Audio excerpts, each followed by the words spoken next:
नमस्कार दोस्तों, target with PS Parihar channel में आपका स्वागत है। ब्रेकिंग न्यूज है उन विद्यार्थियों के लिए जो विद्यार्थी उत्तर प्रदेश की भर्तियों की तैयारी कर रहे हैं। अभी अभी उत्तर प्रदेश के जो मुख्यमंत्री हैं योगी आदित्यनाथ, उन्होंने भर्तियों को लेकर के एक बड़ी घोषणा की है। तो किन किन विभागों में कौन कौन सी भर्तियां होंगी इसकी चर्चा करेंगे। साथ में अभी हम बात करेंगे उत्तर प्रदेश लोक सेवा आयोग से जो आज 3 नोटिस नई जारी हुई हैं, उनको हम लोग लास्ट में देखेंगे। और जो विद्यार्थी टीजीटी, पीजीटी, जीआईसी, एलटी, एस्टेट, यूपीटेस्ट, सीटेट की तैयारी कर रहे हैं, वे विद्यार्थी निःशुल्क, बिल्कुल निःशुल्क प्रत्येक रविवार को टेस्ट दे सकते हैं। एक ये एजुकेशन और ये जो डीजे हॉस्टल है ना, डायमंड जुबली हॉस्टल आनंद भवन वाली रोड में, उसी के पास में ही है। ये कॉन्टैक्ट नंबर है। तो अगर आप लोग टेस्ट देना चाहते हैं, निःशुल्क प्रत्येक संडे को होता है ये, तो आप लोग जाकर के दे सकते हैं। और इसके अलावा जो विद्यार्थी तैयारी करना चाहते हैं टेटेड एस्टेट की, तो वे विद्यार्थी तैयारी भी कर सकते हैं। और इसके लिए यहाँ पर एक कॉन्टैक्ट नंबर दिया हुआ है और आप लोग एप्लीकेशन को भी डाउनलोड कर सकते हैं। तो ये देखिए, आप लोग यहाँ पर लिखा है कि सीएम योगी की युवाओं के लिए बड़ी घोषणा, लेखपाल राजस्व निरीक्षक के पदों पर होगी भर्ती। और कितनी भर्तियां हो सकती हैं उसके बारे में नीचे जानकारी दी गई है। लेकिन मुख्यमंत्री योगी आदित्यनाथ ने युवाओं की भर्ती के लिए बड़ी घोषणा की है। मुख्यमंत्री ने निर्देश दिए हैं कि राजस्व विभाग में लेखपाल, ये देखिए, राजस्व निरीक्षक और नायब तहसीलदार के साथ साथ लिपिक संवर्ग के करीब 8700 से ज्यादा रिक्त पदों पर तत्काल नियुक्त की जाए। और हालांकि इसके पहले वो शिक्षक भर्ती की भी घोषणा कर चुके हैं शिक्षा सेवा चयन आयोग से। और उन्होंने इसके लिए तुरंत प्रक्रिया प्रारंभ करने के निर्देश दिए हैं। कितने विद्यार्थियों को विश्वास हो, कमेंट बॉक्स में अवश्य बताएं कि भर्ती तुरंत आएंगी। खैर, लेकिन अच्छी बात है कि मुख्यमंत्री जो है पहले भर्तियों के बारे में बोला नहीं करते थे, आने वाली भर्तियों के बारे में, और वो पिछली भर्तियों के बारे में बोला करते थे कि हमने पिछली 60,200 भर्ती हम कर रहे हैं।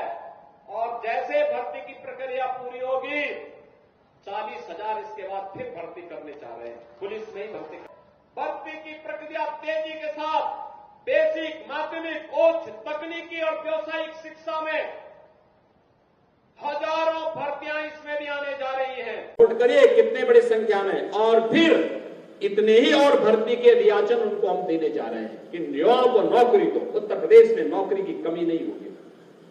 आज हमारा उत्तर प्रदेश रेवेन्यू सरप्लस प्रदेश है। शिक्षा आयोग का गठन हो चुका है। शिक्षा आयोग कार्य करने जा रहा है। बेसिक, माध्यमिक, उच्च, तकनीकी, व्यावसायिक, मेडिकल एजुकेशन में बहनों और भाइयों 60,000 से अधिक नियुक्तियां इंतजार कर रही है। वहां पर भी बड़ी पैमाने पर जो है पहले भर्तियों के बारे में बोला नहीं करते थे, आने वाली भर्तियों के बारे में, और वो पिछली भर्तियों के बारे में बोला करते थे कि हमने पिछले 6 साल में 6.5 लाख सरकारी नौकरियां दी हैं। नई भर्तियों को लेकर के चुप। लेकिन अब वो पिछले, जब से ये लोकसभा चुनाव के परिणाम आए हैं, तब से वो लगातार भर्तियों के बारे में घोषणा करते चले जा रहे हैं। और उम्मीद है कि अभी तो भाई ज़्यादा दिन नहीं हुआ है, उन्होंने भी सितंबर से ही बोलना शुरू किया, 2 सितंबर या 4 सितंबर से। और तब से वो लगातार भर्तियों को लेकर के और रोजगार को लेकर के बोले ही जा रहे हैं। और सुनकर तो अच्छा लगता है। और बहुत सारी चीजें आने वाले समय में स्पष्ट हो पाएंगी कि जो बातें वो कितने प्रतिशत तक सही निकलती हैं। खैर, यहाँ पर देखिए लिखा है करीब 8700 से ज्यादा रिक्त पदों पर तत्काल नियुक्ति की जाए, और उन्होंने इसके लिए तुरंत प्रक्रिया प्रारंभ करने के निर्देश दिए हैं। वर्तमान में लेखपालों के करीब 7700 और राजस्व निरीक्षक के 700 और नायब तहसीलदार के 300 पद खाली हैं। तो यहाँ पर जो सीधी भर्ती होती है वो लेखपाल की होती है और नायब तहसीलदार की होती है। जो पीसीएस से ये भर्ती आती है, लेखपाल की सीधी भर्ती निकलती है। राजस्व निरीक्षक की भर्ती पहले होती थी, लोक सेवा आयोग से आई भी थी 2014-15 के आसपास। लेकिन उसके बाद से फिर समाजवादी पार्टी की सरकार थी उस समय, और सीधे जो है नियमावली में चेंज कर दिया था, बदलाव कर दिया था फिर। और अमीन और लेखपाल जो होते हैं, अब इनका 100% प्रमोशन हो जाता है। अब आरआई की वैकेंसी नहीं आती है। तो आप ऐसा मत सोचिएगा कि आरआई की जो वैकेंसी है वो आएगी। हाँ, भरा जाएगा, वो प्रमोशन की जो प्रक्रिया होती है उसके हिसाब से इनको भरा जाएगा। और इसकी सीधी भर्ती आ सकती है और इसकी सीधी भर्ती आ सकती है। और चाहे जो सरकारें हों, इसीलिए मैं क्या करता हूँ, चाहे जो सरकारें हों, सभी सरकारें एक तरीके की होती हैं। जैसे भी नाम आया समाजवादी पार्टी की सरकार का, तो जो राजनीतिक पार्टियां होती हैं उनके कर्मचारी ज़्यादा प्रिय होते हैं और अधिकारी ज़्यादा प्रिय होते हैं, और जो बेरोजगार होते हैं वो उनके प्रिय नहीं होते हैं, क्योंकि बेरोजगारों का कोई राष्ट्रीय संगठन नहीं होता है उनका।